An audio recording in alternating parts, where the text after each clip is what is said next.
श्री स्वामी समर्थ. श्री गुरुचरित्र पारायण कसे करावे?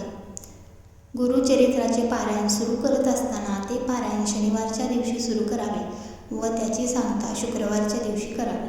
शुक्रवारचा दिवस हा नरसिंह सरस्वतीचा निज आनंदाचा दिवस आहे. 1. दररोज सकाळी अंघोळ संध्या करून संकल्प करावा. 2. यासाठी कायम एकच आसन वापरावे. 3. गुरुचरित्राचे वाचन करण्याआधी गाईला व 4 कुत्र्यांना गव्हाच्या पिठाच्या पोळ्या खाण्यास घालाव्यात. 4. वाचण्यापूर्वी दररोज श्री दत्त महाराजांच्या फोटोचे व गुरुचरित्राच्या पोथीचे पूजन करावे. 5. 1 माळ गायत्री मंत्र श्री स्वामी समर्थ महाराजांचा मंत्र जप करायचा आहे. 6. 7 दिवसाच्या पारायणाची 8व्या दिवशी सांगता करावी. सांगता करायच्या दिवशी सकाळी 10:30च्या सुमारास श्री दत्त महाराज, श्री कुलदेवता श्री स्वामी समर्थ महाराज व एक गुरुचरित्र करता एक नैवेद्य असा नैवेद्य काढावा. आयुष्यात एकदा तरी गुरुचरित्र करावे. श्री स्वामी समर्थ.